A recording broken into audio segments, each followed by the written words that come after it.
Guys, good morning. My name is Jerry Miller, and welcome to the Virginia Wedding and Event Showcase presented by Barb and Keswick Vineyards. This, a gorgeous Thursday morning to be alive. Thank you very much for joining us on today's broadcast.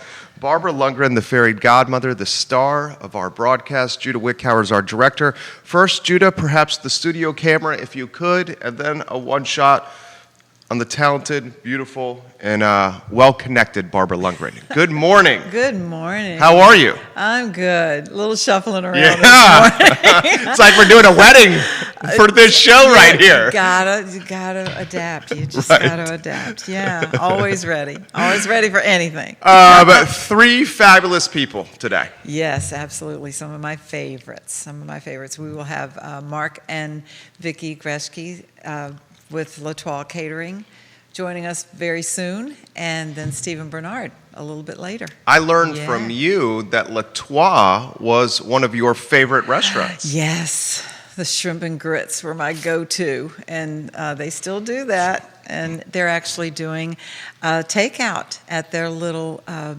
gorgeous little cute house in Crozet.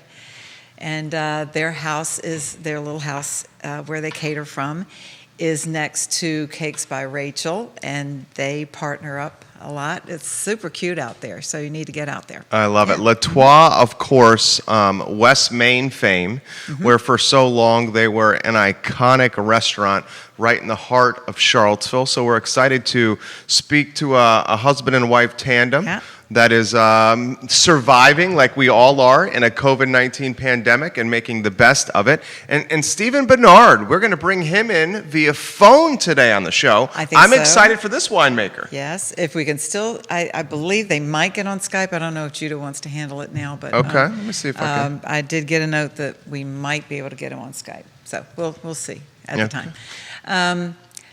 Stephen's going to give us a few updates from Keswick Vineyards, our illustrious sponsor. Right, illustrious, I like that. And tell us a little bit more how the wines relate to the weddings. That's awesome. How was the week in weddings and events? Any stories, anything you heard? Everyone's doing well. The successful smaller weddings are happening. And getting good reports, not getting a lot of reports, so I think no news is good news. Right. That's right. So I'm not hearing a whole lot of buzz. I think things are going well. Good. Yeah, a few more, cancellations are still happening. Postponements are still happening. Yeah. Give the show guys a like and a share. Your buddy Ray Cadell, welcome to the broadcast. Hi, Ray. Give Barbara Lundgren some kind words in the comment section. Olivia Branch, hello. Hi, Olivia. We love talking weddings here. My buddies. You are so connected through what you do. The smaller weddings that are happening, give us the nitty-gritty of what's happening there. Numbers, the experience in totality. Actually, on Monday, some of my team and I got together to actually study what's happening in micro weddings. Okay. Now, what's a micro wedding? So these are the smaller weddings, 50 or under. People are putting together different packages in terms of, and everyone wants something a little different. They might do dancing, they might not, but going smaller. And so different venues, different planners are putting together packages with partners. Maybe the planner, the venue, a photographer, a bouquet, a boutonniere, and maybe a DJ or a small band or something like that. But different little packages. And but there are so many terms out there right now, everyone, they don't know what to ask for. So the terms are micro wedding, mini moni. Mini moni. Mini moni. What's a mini moni? So there used to be elopement. Okay. Everyone has a different terminology, translations for all of these things. Okay. So we're trying to pin that down at Barb on what our offerings are going to be. Okay. And I mean, we have offerings. We're always flexible. We customize our packages anyway. Right. So another new one is the shift wedding. So have you heard that one? No. So the shift wedding which actually came up on the Today Show this week, is where you might invite some guests to the ceremony, some might come to cocktail hour, and some might come to the dinner reception. So Grandma definitely wants to be at the ceremony, but she doesn't want to be in the crowd of the dancing. So maybe the grandparents and the close family comes to the ceremony, the older folks leave, and then some people don't want to stay till the late night, so they come to the cocktail hour. Cool. And then, hey, the partiers stay around for the dancing. So in stages. It's a shift wedding. Okay. So there are lots of different terms out there to make these packages. So it's very confusing, and so to customize these weddings, that's the way to go. We learned from Courtney Hildenbrand and Walter Slawski last week on your show that with a lower guest count, there's more, there's more allocation of funds to other things that can happen. They'll spend more per head. Right, on food and and be more drink. Creative, make more of an experience. Yes. So absolutely. you are seeing that. Yes, that's what I am seeing that. Very cool, very cool. And so they'll still kind of use their budget unless they're going to do something larger later. So, okay. Yeah. Dawn Nielsen Ewing is giving you some props right now. Andre Hello. Xavier, welcome to the broadcast. Lori Gibbs Munn, hello. Thank you very much for joining us. Should we reach out to Mark and Vickie? Yes, Judah? love to. Are you ready for this? Mark and Vickie, if you're watching, we're going to reach out to you. Kat Schoenberg or Steven, if you're watching. I did send you a Skype test. If you can confirm that, our backup plan guys, we're communicating with you through the live show. Our backup plan is to conference call Steven on Barbara's phone. Yes. Vickie, I am Skyping you now, and I see that you are live on Skype. I like that, Vickie. You're making it easy for us. Judah Wickhauer, it's ringing. Great. I'm giving you a heads up, and we have them now on the line. Vickie and Mark, if we can get you to activate that camera so we can see your faces, that would be amazing. There they are. Hello. We have him, Judah Wickhauer. He's giving us the thumbs up. Okay, I'm going to turn you around to your friend Barbara Lundgren. Before I do, how about an introduction, guys, to who you are, passions, hobbies, and interests before we talk shop? I'm Vickie Gresge, and passions, hiking and riding horses. Okay. Awesome. Cooking. Outdoorsy girl. Yes. And how about you, Mark? Passions, hobbies, and interests. What do you got? We still got you there? Okay, we'll reach back. Okay. Go ahead, Mark. I like vintage stereos and music, so. What kind of stereos? I missed what you said. Vintage. Vintage. Ooh. Yeah. I wish I'd old tube known that. amplifiers and things like that. I might have something for you, Mark. Do you have a vintage stereo? Oh my gosh. Yeah, we'll get into that another day from my parents' things. Wow. I have a piece for you. So let's hear about the history of Latoya, because we were just talking about when you were on West Main Street and you were my favorite restaurant in town. Let's go back to that and tell us how this all evolved. So we started in a bed and breakfast on West Main in August of 1993.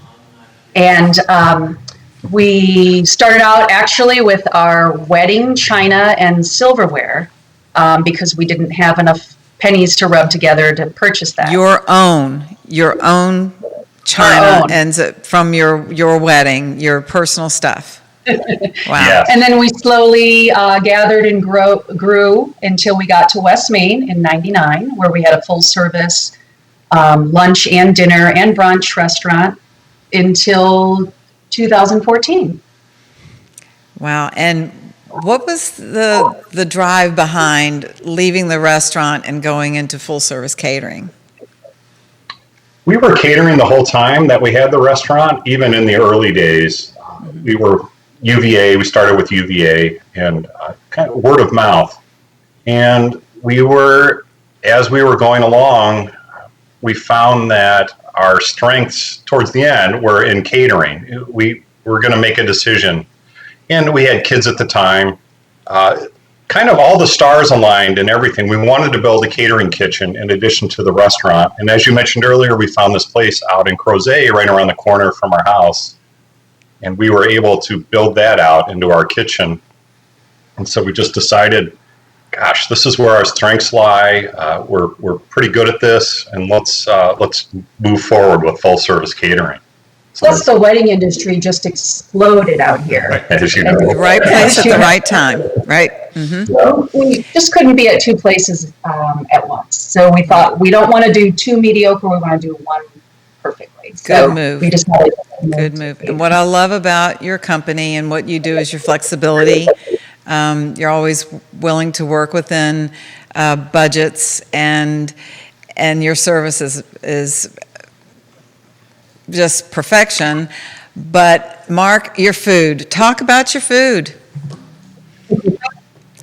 Oh my gosh. Well, I was an engineer prior to this many years ago, and I was called a packaging engineer, and my nerdy aspect was gas transmission rates between plastics. So like the water bottle in front of you, I could tell you how much nitrogen would come out in. Anyway, so that's the nerdy part of me. Cooking, we decided we wanted to open a restaurant. At the time, it was just Vickie and I and our dog, no business plan. We just knew that we liked to entertain people. We had memories of our parents throwing parties and us, well, separately, but being at the top of the stairs and seeing friends come over and them having fun. And I thought, God, I want to be a part of that. So I went to work at a couple different restaurants. I didn't go to culinary school, but I don't say self-taught, but on the shoulders of others. I worked with a lot of great people who really taught me food and the love of it and preparation and service. So that's I just kind of cut my teeth making salads and from there. You do a lot more than salads, but during COVID, you immediately started doing some takeout in Crozet, and I think people come from far and wide, and I know if I lived any closer, I'd be wider, because you put out these cute little sandwich boards, and if you bring up that photo, Jonah, that I sent you, these adorable little sandwich boards, and you put them on Facebook every week, and it's like I'm salivating at home, wishing that I was closer. Tell us about how that's been going and how that works. So when COVID hit and everything shut down, all of our events just canceled. Everything that we booked a year or plus in advance. So we had to do something quick to pay the mortgage. And we had always been putting out our Mark's Homemade Soups on Wednesday mornings out in a cooler. We have an honor box, and people can pull up, take what they want, and leave check or cash, or pay online. And so we have a structure together. So what we did is we just expanded on it and started creating take and bake meals and chicken salad and additional soups and desserts. And so that's where we got the idea. And we're right near downtown Crozet, and we just go out on Facebook and Instagram, and now on our website, where you can pre-order. We have a wonderful Friday pre-order where you can pre-order during the week and pick up between 3 and 6 on Fridays. But it's just a really wonderful community experience, and everybody seems to like it. Now, Barbara, you mentioned the clapboard sign. Excuse me. That was our lazy marketing, originally. It works. I started this because I would make soup at the restaurant the first thing when I got in that process. And I thought, I wonder if anyone wants it. So I made soup, put it in the cooler.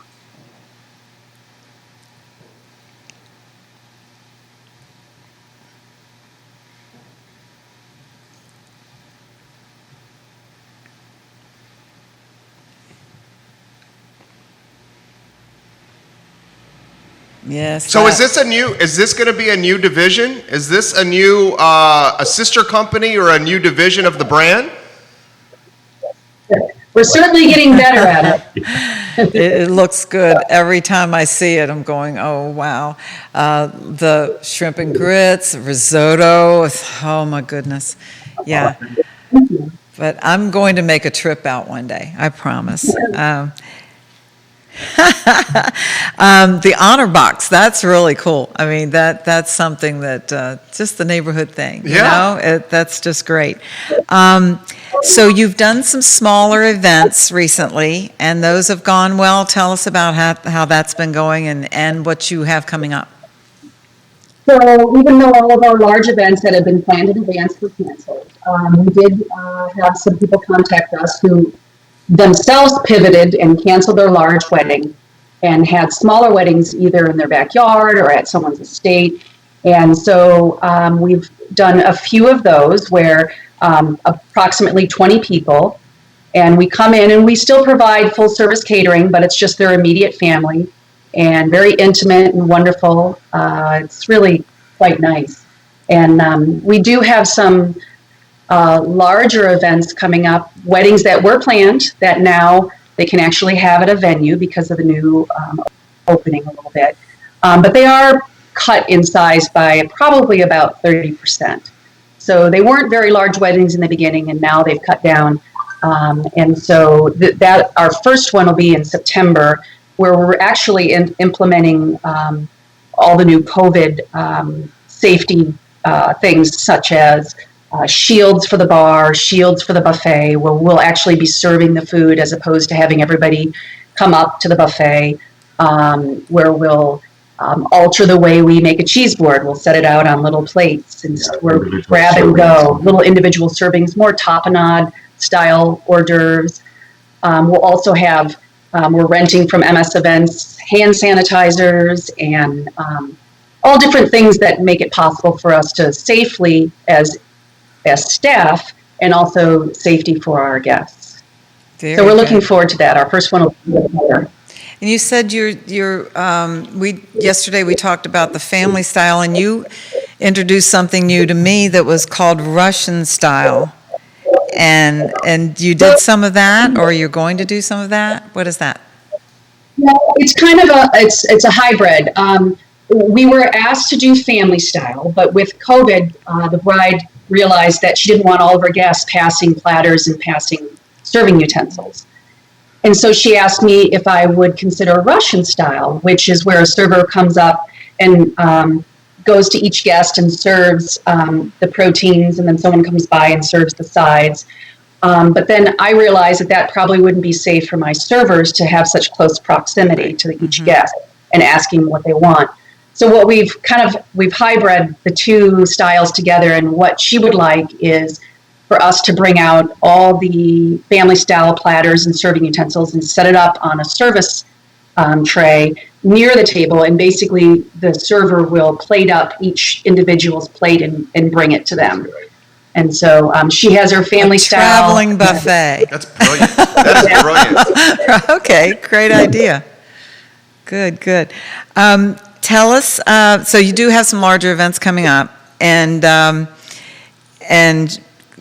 shout out to MS Events again. They were on a few weeks ago telling us about those shields and, and everything that they're building out. I think they're getting very busy with those.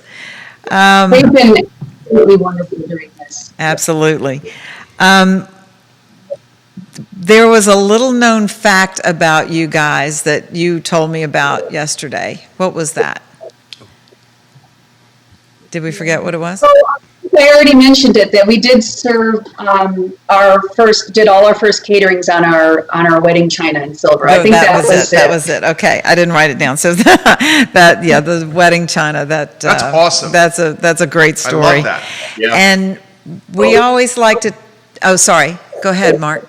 No, the motivation early on was I just wanted to buy some plates. I wanted to buy 5 plates, make enough money to buy, and some flatware. I mean, I loved it, but that was part of the early motivation too. So that we could put away our stuff. Yeah, we could put away our personal stuff. Another thing is your kids take part, right?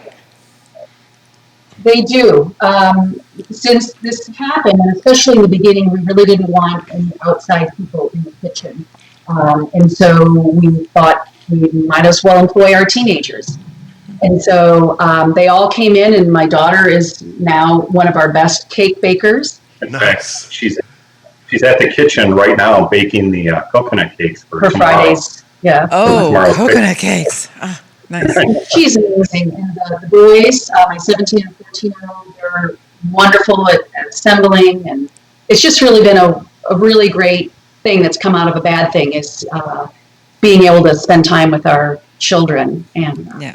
it's been A wonderful. lot of people have said that. Yeah, we're having family dinners now. Exactly. You know, it's like Exactly. I'm making it, instead of working till 8:30, Uh-huh. I'm at home at 5:30 seeing my kid and my wife. Exactly. We should continue that. Right. Did you We talk to should my wife? consider- Did you talk to my wife there, Barbara? No, but I think that's That's a great good advice. idea, Jerry.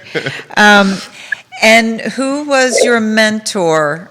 We'll start with Vickie on that. Who was your mentor, and how are you passing that on? So Mark and I thought about that a lot. And one thing that we came up with is every time we assemble a team of professionals that help us at events, they teach us something. Every time we work with a new planner, such as you, with all your amazing experience, we learn something.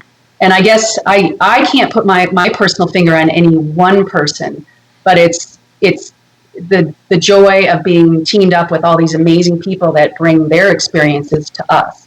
And we never stop learning. We learn something, many things every event that help us. I always say that too. Yeah. And Mark, you learned from some locals as well, correct? I did. I was in a bunch of great kitchens where they would take the time to teach me, and had patience and would work with me. And I guess if I had one influence, well, besides I mentioned our parents earlier, just them entertaining back then, and I guess my culinary influence would be Julia Child, perhaps, of just she broke down French cooking so it would be not available, but she demystified it, and so anyone could do it. That type of. She made it approachable. Right. She made it Not approachable. so intimidating, right? Yeah. Well, she took the intimidation out of it and said, "You can make this in your own home." And so I love that philosophy. I guess it doesn't have to be mystified. Right. How about locally, Mark? So many good chefs and restaurants in the area. You too, Vickie. Whose food you like, restaurant, chef-wise, locally? Well, There's so many. I know. Here's a little disclaimer. Will Ritchie is a friend of ours, and we work together. And I like the way he runs his businesses and his food. I hope it's okay to say bias. We during this, we rarely go out, but it's funny. Vickie loves fried clams, and the Whiskey Jar was having a fried clam special, and we went out for that last week, and it was excellent. Yeah, there's so many good chefs. It's hard to say, So many inspired restaurants. I know, so many inspired restaurants. And so many of them actually put their talent in our restaurant for a while and then moved on and opened their own. And are just doing amazing things. I hate to give you a vague answer, but that's what it is. No, there's so many to learn from. We're here. lucky. Yeah, we are. We are Do you have any? absolutely. I do. So let me throw this question to you, Mark. This is coming from the feed and to you as well, Vickie. It seems like we're in two phases here. We're in this kind of like transition phase for weddings until we figure out COVID and maybe a vaccine. And then the next phase will be when we get the vaccine and we're back. Charlottesville and Central Virginia is back. So here's the two-part question for you, Vickie and Mark. What does the transition phase look like to you? And then what does the phase look like for weddings after the vaccine? What do you guys think? Well, I'm hoping after the vaccine, things can get back to normal. But transition is looking like half rescheduling. All my brides, no one's canceled, but they've all rescheduled for next year. But just transition is really shrinking down the sizes and just trying to, because a lot of people just can't travel for many reasons. Yeah, it's the weddings you mentioned earlier, Barbara, the smaller, more intimate. I guess it depends on which family and friends can make it. It's all, we just play by ear and hopefully can adapt to the vision of these brides and grooms and meet their needs. And I think the important part is the communication between all of us. Barbara, your side of it, Vickie's side. Vickie, I'm in the kitchen. Vickie's the one who does the heavy lifting, runs the business, and communicates with everyone. The communication and then that translation. Well, how can we make this happen for you? And the venues as well. Who knows, when this post-COVID, I feel like it's going to be a party for a month for everybody. And then, Right. maybe we'll get back to our regular lives, whatever that is. But it just seems like we're all excited for the vaccine. And I mean, from us to our kids to everybody, I think we just are, it'll be a time of great joy for sure. Amen. Definitely. Amen. Definitely. How about this? Who are you seeing innovating? What businesses are you seeing doing cool stuff? Let's highlight some of the other folks in the space that are doing stuff that we should be talking about positively. Well, the local industry has come together and lots of Zoom calls, everybody trying to figure out what we need to be doing to be safe, how we can pivot and continue to serve our clients in a different way. MS Events, I have to shout out to them. They've been amazing. They have not charged any deposits on cancellations, people aren't canceling, they're moving, but it's a lot of work for them, and they have just been generous with their time and amazing, and then also trying to get all the safety products into them. They've been wonderful. All the planners that have, again, continue to work and just shift to the next year, work with no income. One side of this, not so much the catering in the wedding industry, but I love the new alcohol leniency of people being able to sell cocktails, or That's fun. the local Mexican restaurant will sell you a margarita. I like that, and I hope something sticks. I see, we mentioned Cakes by Rachel, our neighbor, her adaptation. It's, for all of us, none of this is ideal, but the adaptation is great. She's providing more and more cakes for different events, people that she may not have met 6 months ago, 8 months ago. People in the community. Where she Community. never had time to service them in the past. Right. Mm-hmm. And I see a lot of understanding and compassion, at least in the restaurants, in town. People are supporting them and taking care of it. We're still having these dialogues. This is great. I'm optimistic. It's the foggy future, but the sun is on the other side of this cloud, and we're going to get through it. And like I said, it's going to be, great day for sure. Mark, you're a chef, you're an engineer, and you have a way with words too, dude. That was great. Thank you. Thank you. Thank you so much, guys. I really do appreciate you doing this, and the great interview. Great interview. Thank you. Thank you for what you do. We're so grateful. You guys killed it. We'll send you the link afterwards. Thank you very much. You guys have a good one. Take care. Take care. Are we going to try? Skype with Steven? Yeah, I think he's on Skype. Okay, guys. All right, let's do it. We're going to try to reach Wonderful. out to Kat and Steven Wonderful. right now. Jude, are you ready? All right, I'm ringing. That was phenomenal. I know. They're great. I really They're great. love the They're great honor people. box. Great people. The honor box, leave what you think. I know. Take some soup. And be honorable. And be honorable about it. That is beautiful about our community. I yeah. think we have connection over here. Jude Whitcar, I'm giving you a heads up. We need you to get the... Oh, we got the Brad Pitt of winemakers on the line right Brad's on the line. Stephen Barnard. We made it work. Stephen Barnard. We did it. All right, I'm going to turn you over to Barbara here in a matter of moments. Before we do, for the few that do not know who you are, and they're very few, after you become a winery star on Facebook through the Keswick Vineyards Facebook page, Stephen, an introduction for you to everybody that's watching, my friend. All righty. Yeah, Jerry, nice to see you, and Bob, obviously, too. I'm with Keswick Vineyards, very well known as a wedding destination, obviously. But I am the winemaker, the son-in-law, and at the end of the day, just a very simple farmer making hopefully decent wine in this beautiful part of the world. Oh, I have a surprise for you. Do you have that photo that I sent? Oh, no. I'm asking Judah. I sent you another photo of Stephen and myself. Okay, never mind. He's got it. He'll get it up there. I'm going to Answer's always I'm yes, going to Judah. throw you off course, Stephen, in a couple of things. But I love anyway, you like surprises. But tell us how it's going at the winery, and just fill us in. I know you've had a tough year, not only COVID, but Weather. losing the weather. Yeah. Yeah, it's been a tough year. I guess the solace is that we're not the only ones. So a lot of farmers and wineries and businesses are finding it pretty hard. And as have we. I mean, we had a tough growing season with the frost, obviously, the spring frost that pretty much, kind of decimated some of our vineyards. COVID has obviously been very, very challenging. At the end of the day, I always say we're not in the wine business. We're actually in the hospitality business. Our business is predicated on people and coming to the winery and being able to talk and interact.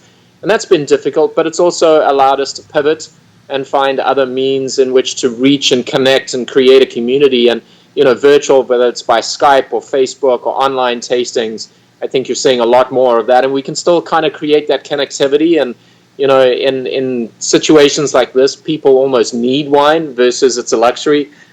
So we're very grateful and blessed to still being open and employing all our staff and making wine. And as for the growing season, we've still got a little fruit out there. And I've always said it's how we finish and not how we start.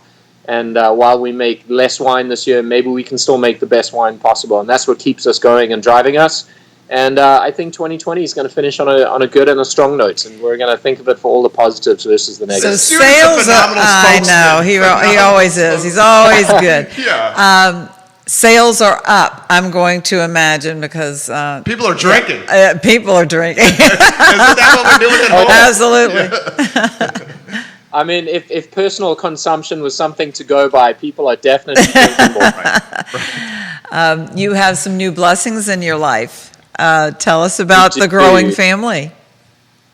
Well, we, as many know, we lost a daughter last year, Yes, we're and sorry. that was tough. Yes. And we decided we wanted to become foster parents, and we were blessed with a little child that we've been fostering, and he's amazing. And then we fell pregnant, and we thought, what's better than one infant in the house? Why not two? So little Alakai was born June 25th, and our family is growing and healthy and well, and again, very blessed. Obviously, that's what's most important in this world. And yeah, the family's great. So now I'm just sort of building and breeding some vineyard help. They'll be There in you the go. vineyards really soon, There you picking go. great stuff. So And thanks for taking time with us today. Yeah. If he has two He doesn't infants have at time home, for this. we know Steven's drinking at home too. Because I have one infant and we're drinking. Exactly. I was actually in Washington, D.C. last night for an event and drove home late, and then technical issues because our daughter hid the iPad, which was fun. Yeah, that was part of So the I problem. apologize for keeping you waiting. No problem. Well, your wife was right on it. Kat was right on it. She's a rock she's star. amazing. She's a rock She star. is a rock star. Couldn't do it without her. She's the superstar. There's a little known fact. We're going to talk about wines and weddings in a minute, but there's a little known fact about you that, and I did have a picture, but I'm not sure we're going to get it up. Oh, he's got it. Oh, he's got it? Yeah. So I'll surprise you with that. You, Uh-oh. and it has to do with weddings. Do you know what I'm going to say? That I might be up front and center officiating. Yes. He's an officiant. Okay. So he marries people. Yeah. Yeah. It started off as a very cruel joke, I think, and it turned into a. I've done a few for wine club members, and I've married both my brothers, and it's been fun. It's been good. It's nerve-wracking though. How do you create a moment that for them, the couple, is the most important day of their life? And I agonized. The last one we were at was Brian's. Yeah. And you want to make it very special, and you have to come up with stories. And oh my God, I was still writing that about an hour before the wedding. Oh, so, that's the best way. It was good, but it's it's very, it's an honor when someone trusts you with their nuptials and to kind of be a part of their special day. So I've been very grateful and blessed to be a part of a few weddings. What's more stressful, Stephen, being an officiant at a wedding or opening up a new bottle of wine for people to try that you made? Oh, being the officiant at the wedding. Right. No, He's very confident of his wines. No, look, you realize that, we make so many, so the stats are with us. There's going to be 1 out of the 20 that we make that they like, so that's okay. You only get 1 shot at the wedding, and it's the bride and the groom, but it's the parents of the bride that you really got to please. If they're not happy, you're not happy. So far more stressful to do that. You get 1 shot at it. At least with the wine, I can go back and sort of rectify it. So definitely the wedding. He does a great job With being both. an efficient. Oh, Right. yes. So let's talk shop a little bit. Tell us how it goes. Well, we're having a wedding at Keswick Vineyards, and they've chosen their caterer and their menu, and they're going to come over to you to choose their wines because they can only use Keswick wines. Tell us how the Sure. tasting goes. It's a fun time for them. It is. I mean, so firstly, you want to make sure that we pick wines that are appropriate, number one, for, it might be, let's look at the food. Let's look at the caterers, what kind of foods. If you're going spicy or hot or meat or fish, I think there's certain wines that are more appropriate as a food pairing. The other thing that's really important is you've got 100 to 200 guests. What do they like to drink? How do you pick wines that are going to maybe have a little bit more of a broader appeal, a mass appeal? We might go a little bit more fruit forward, a little bit more sweeter, just to make sure that they're the least offensive wines. They might not be what we think are our best wines, but when you start kind of giving those big dry wines, you might alienate a few people over there. So it's fun to get to know the people, where they're from, what they're doing, and pick a wine that hopefully will complement everything about their day. And so it's pretty simple as that. It could be, let's find something that marries with the food that you're doing, or let's find a wine that's very, very special for you. How did you meet? Where did you meet? Did you meet at Keswick? What was the first wine you had? Can we help you find something that'll bring out all those emotions, of the day? And that's fine. You can go about it in quite a few ways. And they're the seasons, so it might be rosé season, it might be a cooler day, so we're having more reds, or how does that shake out? Sure. So seasonality is a very important kind of part of selecting wines. Again, if it's 90 degrees, big, bold reds might not be the way to go. More sort of lighter, refreshing whites might be the way. So, right now, the wines that we have available are more seasonal wines, like tank fermented wines, very low oak wines. As we get into the fall and the winter, certainly we'll move into sort of bigger, bolder, darker wines. And we'll work with the customers as well and say, when are you getting married? What's the weather look like? Typically, that is a fantastic point, Bob, that seasonality has an impact on what wines they might choose. But at the end of the day, what they choose, what they want, we want to accommodate and make sure that they get what they need. And we'll have suggestions, but it's just that. It's just a suggestion on how we could amplify the experience of being married. Because at the end of the day, that's what's important. They're getting married, they're in a beautiful setting, they're looking into each other's eyes, and they're saying, I do. The wine is very much secondary when it comes to that, I think. Very good. And budgets as well. So you don't want to choose the most expensive wine when people might not, they just want to drink the wine. Oh. So look, and, their budgets do factor wine in. is expensive. You're absolutely right. And value is very much in the eye of the beholder. I mean, I don't mind spending $50 on a wine that I'm thinking I'm getting $100 or $200 value, but it's hard to spend a $20 on a wine that you can buy in the grocery store for $10. So there is that, perception of value. It's not really the monetary amount. It's really what is the perception. And I think there's a reason why, Italian wine on the Spanish steps in Rome tastes a lot different and even that much more pleasurable than the same wine on your back porch. It is part of the whole equation, which is the romance of the wedding and having your loved ones there and then marrying your best friend. If that happens, the wine can only be that much better. Oh, that was so good. I know, he's good. Oh my gosh. You have one unique, one of my favorites. Well, I have a couple of favorites, the Touriga, and we don't see that a lot. Tell us about the Touriga. So funny you say that because we actually didn't make it last year at all. Darn. So Touriga Nacional is a Portuguese varietal, and it's most famously used in the blending and production of port wines, the wines that you fortify with brandy or alcohol spirits. And yeah, we've been making Touriga for quite a few years. There are a few wineries that grow at Barnard, Horton, Whitehall, Keswick, and there's probably one or two others. But we actually went a different route this year because we felt that the Touriga, although very intriguing, very interesting, it was, I would say, a polarizing grape, that it was somewhat, I love it or I don't really quite like it, because it wasn't the big fruit-forward wines that people really want to work. So we decided to make rosé exclusively from Touriga this year. I'm still okay with that. Beautiful. Oh, yeah. No, we got to make sure you get some. I think you'd enjoy them. Again, very seasonal, very bright, and I think it was a much better use of that grape because it's just got mass appeal. And if you think of the business, of selling wines and building up a reputation and having people come back, we felt that sort of way of using that grape was more appropriate. So it was the first time we did it exclusively with Touriga, but so far the signs look good. And one more thing is the chocolate sauce. Oh, yeah, you keep talking about this Yeah. chocolate sauce. Wasn't he going to hook you up with some chocolate sauce? Oh, well, yeah, we'll meet up. Okay.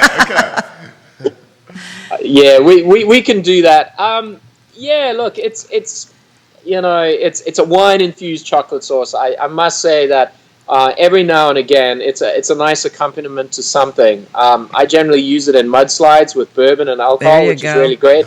But it's really well received. It's a great use. When you have a couple of cases of wine left over, you send it off to a chocolatier in California, and they make this really incredible chocolate sauce that's got about 5% alcohol. So, it is quite a niche, but a pretty popual product in the taste. Yeah, just enough alcohol that I can still serve it to the grandchildren on the pound cake. I wish you were my grandma. Yeah, they are. Just a drizzle, It's good stuff. Good stuff. Yeah.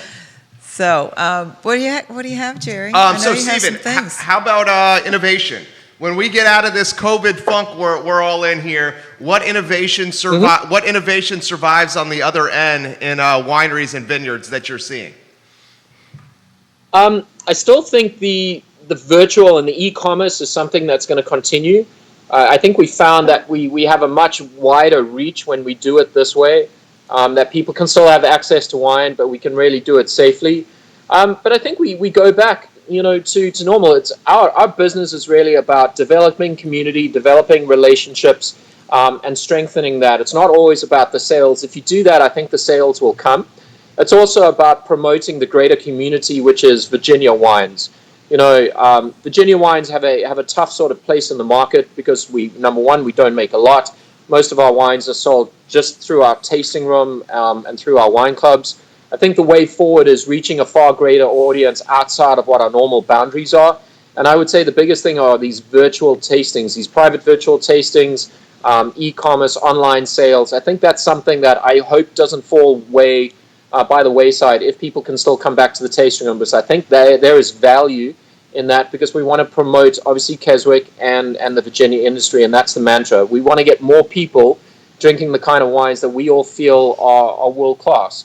And I think together we're stronger, and all kind of raising tides raise all ships. So we want to do it that way. And I think the virtual reach out is something that's maybe not innovative, but hopefully it is something that sort of continues over the next couple of years as well. I got to follow up on that. I think it's certainly innovative, and I think you and Keswick were market leaders with doing the virtual tasting. And Absolutely. If you've noticed, I have noticed, there's other vineyards and wineries in the area that are now following suit and doing what they are doing. Mm-hmm. So they were market leaders in that. Can you break this down? I'm curious because I'm in that space in advertising. So when you do a virtual tasting, do you then offer a gateway link where the wines that you're tasting virtually can be purchased through your e-commerce site? Is that what you're doing there, Stephen? Oh, absolutely. So we've done it in two different ways. So number one, we've said, hey folks, we're going to take it differently. We're going to hand bottle some barrel samples, and we're going to give you a sneak peek of the future. So it's a virtual tasting of wines that are going to come out. What that does is it gets people excited about being in the wine club, joining the wine club, and more importantly, staying in the wine club. If they can get a taste of the wines that are going to come out in the next 3, 4, 5, 6 months, hopefully you strengthen that sort of relationship. you let them know that there's some incredible wines coming out. And for those that haven't, maybe this is the reason they join the wine club. And when I say wine club, I really want to say community or family, because that's how we see the folks. It's not just, you're random, we want you to buy wine. No, we want to know your story, we want to know where you come from, we want to know what you like, and we want to make sure that we sort of meet those demands. The other thing is, certainly we do our tasting Tuesdays, and we focus on either wines that have had some bottle time, that there's like 5 cases left, and we allow the folks to have an opportunity at a slightly bigger discount than normal to sort of grab these little gems that maybe have been tucked in the corner. So I think it's twofold. It's about moving some older inventory and the educational aspect, and then more importantly, it's about getting them excited about the wines that we have, that we know that we're bottling. I actually bottle tomorrow, and these are our top-end reds going into the bottle, but a lot of people have already tasted them and have already reached out and said how excited they are to be able to have access to these in a while. And then the last thing we do is we make wines exclusively for our wine club members.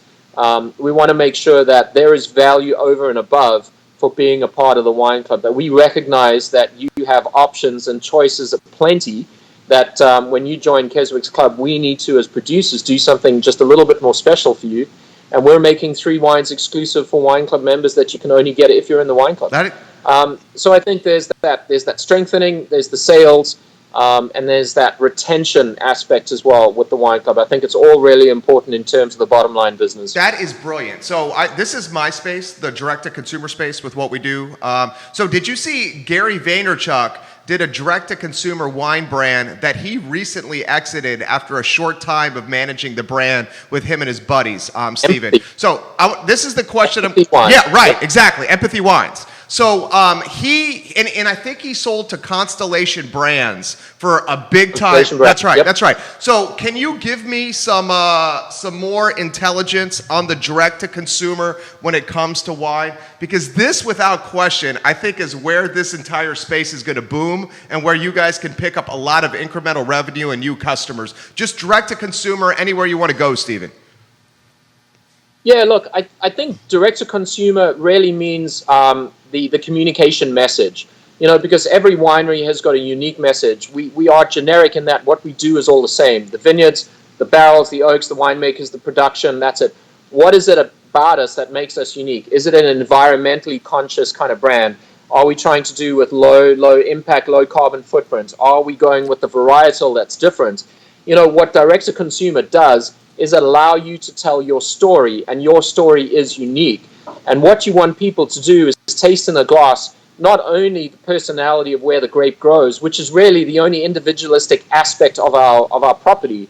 You think about wine mead, everyone has access to the same barrels. We all have access to the same things. The only individualistic aspect of our property is our vineyards. More so than that, it's the people, it's the story, it's the way we got into wine. It's why we continue to make wine. It's why we continue to persevere when 2020 is as hard as it was and 18 was as hard as it was.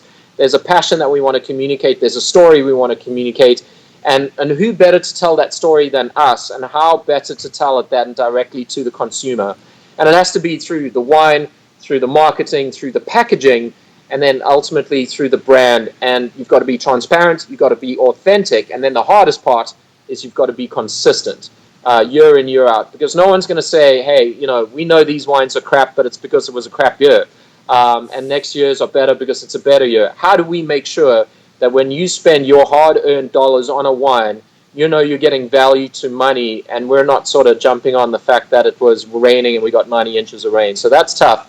But I think that direct-to-consumer, what it really allows us to do is us, as the people that make the wine, grow the wine, own the wine, and the staff, we can communicate a very authentic message and story to them. And I think that's essentially what the wine's about. I think the wine ultimately is very secondary to all the other humanistic elements that come into play.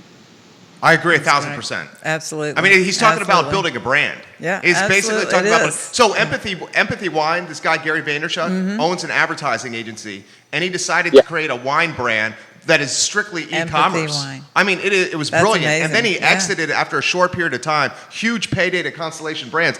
Stephen, you obviously you and your family are a heck of a lot smarter than us. But that just seems like not only a gold mine waiting to happen, but a phenomenal opportunity to, like you said, to tell and showcase and explain the Keswick brand to people that aren't necessarily within driving distance of Keswick. It opens up an entire new customer base. Yeah, we've on our Tasting Tuesdays, we've had people watching the Caribbean, Australia, South Africa, Canada, the UK. They might not be able to buy it, but at least then, it's front and center in their mindset. And it's Virginia makes wine. Virginia makes incredible wines. There's the story. I need to check it out. Next time I go visit America, maybe I'll go there. It's going to take time. We're not in a merged region, Jerry. We are an emerging. We still have a lot of groundwork to do. We have to back it up through the quality of the product. We have to get out there and work and work and work, and we have to get people to kind of buy local versus going into a grocery store and buying a $10, of thousands of other things. Those are the challenges that we have. The romanticism and the storytelling, that takes you so far. Then it's also about value to price. How do we over deliver rather for whatever price point we're changing? But I think this is the landscape. And Gary Vaynerchuk, he's been front and center, cutting edge. He did. They've got Wine Library, which is his online thing. He did the Wine Library, the Thunder Show. He did these online tastings. He did 1,000 episodes, and then he stopped. Empathy brand. He's been pretty phenomenal in terms of a wine guy, and I think it's a business model that you can really look at. And it's proven to be very, very successful and very far-reaching, and that's what we want to do. The only way forward is through expansion, innovation, and then brand awareness, and then brand strengthening, brand building. And it really is the brand. Behind the brand is obviously the wine, but it really is the emotion, the story, the heartbeat of the people that help, and of which there are many. Love that. Gary V has been hugely influential on me as well. So, Stephen, how about you have one for him? Nope. Well, I'm good. how about we close on this one, Stephen? Here's the toughest question you got. Ready? All right, shoot. How's my homie Al Schwarberg doing? I love that guy. How's my boy Al doing? Mr. Al's good. He still has poor taste in football teams with Univ-M. I wish he would realize that the Buckeyes have got his number. He's doing well. Him and Cindy are doing well. We're excited about Harvest, which is about to start. He's enjoying the wine. I must say, he's really been on that quality control thing for these new wines that we're bottling tomorrow. He's given us the stamp of approval, and he's doing well, and I'll pass on those messages. Thank you. Tough job for Al. Absolutely. Taste wine from Stephen and give him feedback. I love that. Al, good job right there. Thank you, second and Stephen. third opinions are always welcomed and given, so it's all good. Thank you, Stephen. You killed it, dude. And shout out to Al God and bless Cindy you guys. and Thank you, Bob. All the and best. Kat I'll as make sure well. you get that chocolate sauce when next I see you. But Absolutely. have a wonderful day, and thank you so much for the opportunity. Thank you, Stephen. shout out to all. Thanks. Love to all of you. Oh, he was great, man. Good show. Came Yeah. together. Yeah. Right? I know. We It weren't came sure there for a while. together. One of our better ones. Yeah, yeah. Judah, good job, too. Thank He's you, like, yeah, Judah. Easy for you guys. Yeah, I mean, know. that's what He's Judah's back there saying. going, what are you guys thinking? I don't know. One of my favorite highlights of the Yeah, show was Mark and Vickie when they're leaving the soup out in the Yeah. honor box. Yeah, the honor box. Isn't that great? That is awesome. Yeah. It's just good stuff for what we need right now. Yeah. A lot of cool Yeah. stuff happening. Yep.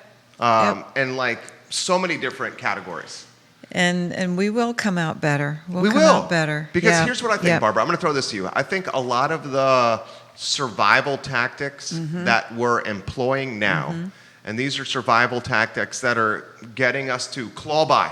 Yeah. Okay, Yeah. taking a catering company and doing takeout, Yeah. right? Doing virtual It's not tastings. just the restaurants Right, doing it. right. These survival Yeah. tactics, if we can perfect them in COVID, and then we can continue the survival tactics when we go back to whatever the new normal is, Yes. that's going to make us all stronger brands and businesses. Yes, absolutely. Which leads me to my T-shirt. Oh, yeah, we can't forget the This t-shirt. is all about the vendors, all Okay. about the wedding Judah, vendors. we got to So- get Barbara, is she going to Yeah. stand for this t-shirt, Judah? Well, I'll stand for a minute, but I'll have to read it to you. So thank Okay. you to everyone who has ever told me and the wedding industry that I can't.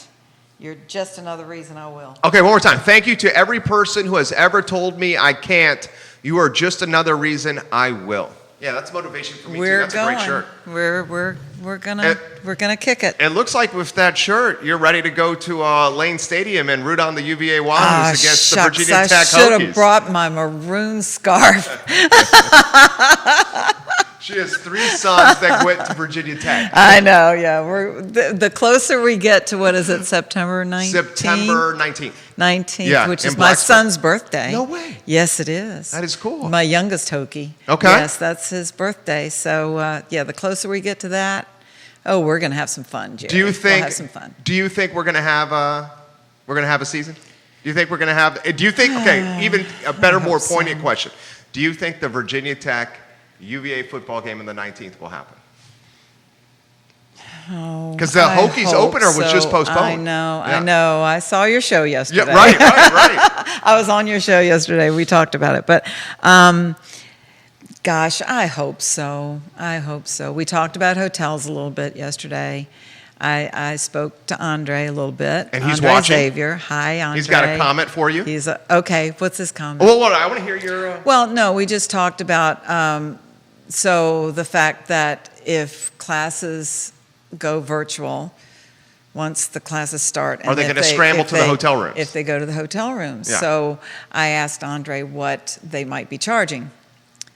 Are they going to keep the rates up so that they are open for tourism, or what's going to happen? And so he let me know that. Let me get back to his answer. It was good. It would depend if it's an extended stay. So you have extended stay rates, and then maybe and only hotels not on the downtown. Think Holiday Inn Courtyard. Yeah. In the downtown corridor will remain strong for tourists, paying at higher rates. Right. Okay? I think the hotels Yeah. that the kids are going to scramble Yeah. to if they go virtual Extended are going to, stays. Right. Yeah. The entry Yeah. point ones. Mm-hmm. Right. Because And if you're mom and dad yeah. and you get the phone call, Yeah, it's UVA not gonna just be kicked- Omni. Right. No, UVA no. just kicked Right. me out of the dorm. Mom and dad are Right. going to be like, what? Yeah, yeah, and what will happen to apartments and things like that. So, anyway, yeah, we'll be watching that. We'll be watching that. So you want some comments? Yeah, please. Okay. Yeah. So Laura Brooke Allen, Hi, Laura. love her and Anwar. Shortbread. Barb just asked who their mentor was, and it's funny to me because Mark was such a key mentor in our earliest days in Aw, business. nice. He Thanks was for such an sharing that. encouragement to us Yeah. and said, quote, I have walked many miles in your moccasins, quote, to encourage us not to be discouraged by our humble beginnings. Oh, thank you. was Thank you for beautiful. sharing that, Laura. That's great. Yeah. That's great. Andre says Keswick and Stephen Barnard are amazing community partners. Mm-hmm. They genuinely care about our local community. Johnny, this is good for you, Stephen and Kat and Cindy and Al, if you're watching. Johnny Ornales owns El Mariachi Mexican Bar and Grill in Zion's Crossroads. And Johnny has said to Keswick Vineyards and to Stephen and Al, Stephen, let's get some Keswick wine out at El Mariachi Mexican Bar and Grill. We would love to Oh. have your wine. Okay. let's do Bashir that. says, Bashir's watching. Hi, Bashir. He says, Barbara Lundgren is a fabulous addition to this network, and I look forward to her show. Thank you, Bashir. Ray He's Cadell great. is watching. Ray Cadell says, I'm stealing many of the slogans from the shows for today, and for my personal use, it's been a good one. And Ray said, micro wedding ceremonies and cocktails this Saturday, first performance since March 7th for our band. We'll even play First Dance 4 pieces. Wow. Yeah. Wow. Good. Good. That's good. Yeah. So feeling good. How are we feeling? I think football's going to tell us a lot, don't Yeah. you? I think football I think is. football's going to tell us So a you're lot. basically saying this, and I don't want to assume, so that's what I'm asking. You're basically saying if college football is postponed to the spring, that will create a trickle-over effect to other industries. Definitely. Yeah, Definitely. I agree. And our industry has suffered. I mean, along with restaurants. I mean, Music. we've had the most impact. Yeah. I mean, really. And Yeah. music. Yeah, music, restaurants, weddings, and events. Anything hospitality. Right. Anything that Anything involves a lot of hospitality. people in one spot. Yeah. Yeah. It's been tough. It's It continues to be tough. It continues to be tough. Jeanette Rodriguez, always a pleasure to see the beautiful Barbara Lundgren. She's the mother of the bride from last April, and the couple is having twins. Get out of town. Yes. Congratulations. Yes. You guys have been blessed. Congratulations. Yes. Stan Spencer, I Hi, absolutely Stan. loved this show. Edward Tennyson, how about a big smile? Oh my Love your gosh. style. Hi, Eddie. Lynn Walker, love it, love it, love it. Lynn. Great show, Barbara Lundgren. I can Yeah. continue if you'd like me to. Oh, well. Carmelita Wood, keep up the Oh, great hi, work of what you're Carmelita. doing, Barbara. This Oh. show is fantastic, and it's needed. Oh. You have thank other venues saying that as well. Thank you very much. Thank you very much. I enjoy it. I enjoy it. Oh, next week? Yes? Next week? Oh, we can do as much as you want right now. We Seriously. we have Sarah Teplesky coming from Avon Hill. Have you ever heard of No? Avon Hill? Neither the person nor the brand. Okay, so Avon Hill is a beautiful barn venue out in Howardsville. Have you been to Howardsville? I have not. Okay. Can you point me in the direction it's a of it? suburb of Scottsville. Okay, Howardsville is a suburb of the thriving metropolis of Scottsville. Yeah, Okay. suburb. Okay. But the beautiful hills of Howardsville, it's beautiful out there. And they Cool. have some lodging there and a new barn. And so we're going to catch up with her. And then another favorite caterer of mine, Eric Stamer, will join us next week. Eric did my son's wedding, and then I did his daughter's wedding. So we have a lot to share. I love it. Yeah, I love it. yeah. Did you see? And Gary Grant, who watches this show, passed this along to us. I'm going to pass this along to you. Okay, great. Did you see that a Virginia estate next to Trump Winery is going on the market now for $75 million? This is Tom Sullivan, the guy who has the Mount Ida farm and the barn. He's selling. He is. It's been on the market. It's been on for a while. It's been on the market. Okay, yes. 75 million. Yeah, Wow. it's been on the market. Wall Street Journal yeah. just talked about it today. Yeah. Man. Yeah, I think it's been on the market. You don't think it's going to Yeah. get that price tag? Oh yeah. Well, yeah. There's another estate between my farm and Trump that's got a good dollar on it as well. What's that dollar? I can't remember. 40 something. Wow. Yeah. It's land. A lot of land. Okay. Okay. Yeah. Mount Ida. Yeah, it's a good one of the, area. Oh my gosh. Yeah, that's your. I brought it up because that's your neck of the woods, right? Yeah. Isn't it? Bring my property values up. Yeah. It's good for you. It's a positive, Barbara Lundgren. It's a positive in 2020. It's a positive. Right. So we talked about micro weddings, and I had this thought that micro weddings, not only because the budgets could be, they could be expanding on their price per head, they're spending more, but they could be impacted because they've been out of work. So they're going to go smaller on their wedding. So that's another thought on micro weddings, smaller weddings, elopements. Elopements are still happening. Yeah. Some of my friends are doing the get wedding at the courthouse, have the party in 2021 with all the family and friends. I saw that last weekend with a buddy and his significant other. Yep. Over there, It is took happening. pictures, and then they're like, all right, we'll have a party next year. Right. Yeah, and just the party, not the ceremony, maybe. Yeah. There any combination of things happening. Well, my buddy and his significant other, they're like, we're God-fearing people, but we want to start a family, and we're not married. Right. We can't wait any You longer. can't- Yeah. So maybe the baby will be at the Yeah, party. right. You don't know. And that would make it cooler. That would make it cool. That would have Yeah. some good photos. That's right. Yeah. Oh, Barbara, Yeah. you are a breath of fresh air. Well, thank you. I enjoy this. I do enjoy this. Have you called your mother? I have. Okay. On your advice. Everybody call your mother. Call your mom. Okay. Can I say this? Barbara's 3 sons. Call your mother. Yeah, Barbara's thanks 3 for that. sons. Call your mother. Call her every day. I actually called my mom after you told me to. Okay, good. Yeah. Good. And she Yeah, was always like, call and you your know what mother. she said after the phone call? Yeah. She said, this is one of the best parts of my day. That's exactly what it is. Yeah. Yeah. She was like, I was in the house. Like Yep. I'm always in Yeah. because of COVID. It's so good to hear from you. Yeah. She's like, thank you. I know. COVID's hard. Yeah. COVID's She's like, what do you hard. call? I'm just calling Yeah. to check in. Barbara said to call to check in. Yeah. That's the fairy godmother in me. The fairy godmother, always looking out for everybody. Right. Right. I'm looking forward to tomorrow's show. You put on a phenomenal one today. Yeah, Judah yeah. Wickower especially should get some props. Judah just always pulls it out. Thank you, Judah. He just always makes it happen. What would you do without him? One of his many skill sets is Yeah. the consistency of his emotions and mood. Oh, I know. Right? Yeah. Not too always high, calm. not too low. He's another duck, He's right. right? He's another duck. Props, Judah Wickower. The duck means that calm on the surface, paddling like crazy underneath. Is that pretty much Yeah. how you would characterize this morning? Every day. Every day. Every day, a day in the life with Jerry Miller. That every day had 1,000 words, and my wife Right. somewhere is saying every day. Every day.